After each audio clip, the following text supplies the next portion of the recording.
at the gutter level of the social ladder, and that brought her to Garden Pathways and the transformative experience she's gone through there. But Yes. the leader of this wonderful organization, Garden Pathways here in Yes. Bakersfield, started at the very top of the social ladder. And what brought her to this kind of work? And we're talking Yes. about Karen Go. Karen, you're a top New York executive. They're giving you every perk they can possibly give you in your position. Explain what you once were in New York and what changed that. Don, I'm just so thankful for the opportunity to have the New York experience working for the McGraw-Hill Companies in educational publishing. I actually grew up in Bakersfield and was recruited back there and had no imagination that I would ever end up in New York. But through God's grace and His mercy on His life just guiding me there. So what a wonderful experience to be involved in product development at the McGraw-Hill Companies, working for our schools in education. And how So did you, so the 9/11 comes. You're up in your high-rise building. Tell us about that experience and the impact it had on you. That was a very ordinary morning. Went into the office and just working at my desk, and an assistant came in and said, "A plane has crashed. I think you better come over to this window." So I'm walking over to the window thinking, everybody knows that the World Trade Center, the towers are right there. How could a plane crash? But I walked over. We were standing there looking south, and one of my colleagues said, "Look, that plane is getting close." And that was the second plane. At that moment, I knew it was not an accident, but something very tragic and earth-shattering had happened. So that experience certainly is something that none of us are prepared for. On my wing were Ivy League educated executives, but on that day when everything was stripped from us, it didn't matter about education or money or your background or your social status. Everything was stripped from us, and we could just see the human beings that all of us were. We acted just like the people in the polyester issued jackets in the mailroom. And so from that experience, I came to understand the brevity of life and that tomorrow might not be here. The preciousness of taking time today to do what we should be doing today because we might not have that chance. And you determined what you should be doing, and what was that? Well, actually, what happens in those big situations, we all rally for a while, and it's easy. We go back to doing what we have done before. We were all nice to one another for days, for weeks, maybe for a few months. But actually, after that experience, I continued. I stayed in New York for a while and continued doing what I was doing, but with this understanding that life was short. However, my mom became sick, and I came back here to be with her when she was ill and given a very short time to live, came back to Bakersfield. And while I was here, I had the opportunity to become involved in Garden Pathways. And first with the performing arts program and then with the family mentoring program. I could see during that time how an investment in a life through mentoring could change the course of a family forever. During that time, the board of directors of Garden Pathways asked whether I would consider coming back here to lead the organization. Of course, there were a few challenges there. They didn't have any money to offer, and that of course, was a big challenge when you've been a vice president several times over in New York City. But as I reflected on this, I looked back and I thought, what's the value of a life compared to a $500 pair of shoes? How do you weigh that?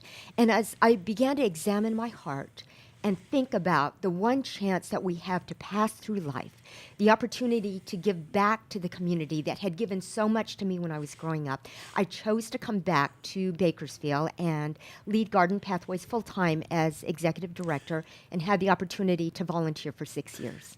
Karen, did any of your Ivy League high-level executive colleagues say, "Karen, you're nuts. You're going to go work for a nonprofit in little Bakersfield, California? I mean, here you're at the pinnacle of this company, and you're still rising." People told me in New York that I was committing career suicide, and that would be the natural thing to do. But again, it comes down to what's important. What do we value? And when you go through an experience such as 9/11, you realize that values and priorities change. And I started reflecting back on those things that were invested in me as I was growing up, the values that my parents taught me, the call on our lives to serve one another. That became so real. And to weigh a career versus investing our lives in our community, that then actually became a choice that eventually was very peaceful. Karen, you're a marvel. Well, we've seen the dramatic change in your life, the extraordinary change in Fanny's life. Tell us about the changes you see in the lives of ordinary citizens who volunteer as mentors for people like her, Fanny. Because of the ordinary citizens who volunteer as mentors, we're really able to transform lives from the inside out through loving, mentoring relationships. Fanny talked about how she felt like her life was useless, that nobody saw the value in her. And our mentors have the opportunity to call out the hidden gold, those wonderful strengths that are within so many people who have gone through challenges who don't realize that they have that wonderful gold, the GOLD, inside of them. And our mentors, as they spend time with each person, walking that long journey, investing just an hour a week, 1 hour a week can change the future of a family forever. And in so doing, in a mentor taking time with Fanny, that mentor has not only impacted one life, has impacted Fanny's immediate family, but now hundreds and hundreds of people that Fanny gets to talk to as she goes into Lerdo jail, talks to prisoners there, as she goes on the streets and talks to people there. Lives have been changed because of that investment. 1 hour a week can change the future of a family forever. Fanny, you say you go back to the streets and you talk to those that are in your prior condition. How do they respond to you once they see this change in your life? At first, when I'm out there, they just look at me, and the first reaction is, wow, you changed. Of all people, you changed. Because I was out there, I was selling drugs. I was doing all kinds of stuff. And I was the quick one to be like, okay, let's go do this. So now it's like when they see me, some of my friends would, out of respect, they'd be like, you know what, Fanny, keep on doing what you're doing. I'm not ready. And some of them will reach out to me. It's like, you know what? I'm ready. I need your help. Or I even get a letter from jail, from Lerdo. It's like, you know what? I'm ready. I need help. And so that right there shows me, because I never, that's one thing that I've always asked God, I will never forget where I come from. You changed my life for a reason. Wow. I humble myself. I surrender to him because I know through him, anything could happen, and I just, and possible. I've never forget the words that were spoken over my life.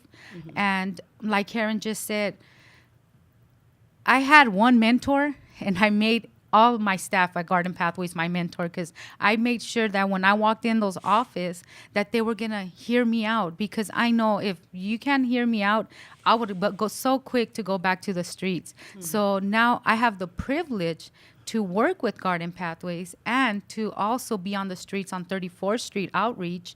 So I'm out on the community, and that's my job. Wow. And I love being out there, and now I'll sit there and I'll talk to our guys and our girls, and I'm very blessed to be where I'm at right now, because I get to let others know, you know what, if I could do it, you also could do it. Yes. I want our friends and viewers around California, across the nation and the world to know that Karen Go here, when she returned to Bakersfield, the quality of this woman was so quickly recognized that she was appointed to a vacancy at a very high level of government here as a Kern County supervisor. And Karen, I was just reflecting, we were sharing that a high-level politician up in my home state of Oregon once told me, he said, Don, in politics you invest so much energy and you have to raise so much money and you get such marginal results. You pour so much into it, and really sometimes you accomplish very little in that arena. And you've had the experience of politics, what you were able to accomplish there, but what you're accomplishing here in the transformation of lives, I would just imagine it's much more fulfilling and satisfying. I'm so thankful for the opportunity I had to serve as county supervisor. I never imagined that would happen. At the same time, now back at Garden Pathways, how rewarding it is to see lives transformed and an investment changing their future forever. We work with emancipating and emancipated foster youth, pregnant and parenting teens, families transitioning out of welfare, child protective services, ex-offenders, those impacted by violence and abuse, and victims of gang violence also. But to see their lives transformed is just so rewarding. Tina, Karen, go for president. What do you think? Run, Karen, run. All Karen, right. really quickly, you have an event coming up. Let's put it up on the screen here. Do you have the flyer, Chris? We for have that an event coming right up Tell us. on November 6th, our annual garden party, Thursday, November 6th, 6 o'clock at the Marriott, where you'll get to hear more life-transforming stories such as Fanny's. We'll get to celebrate the investment of our community in mentoring and education and see the lasting change, the long-lasting, sustainable social change that can be made in investing All right. through mentoring. Okay. God bless. Have a great week. Thanks Thank for you, being part Karen. of it. Thank you, Fanny. And Thank thank you you all so for much. watching all across the nation and the world. See you next time.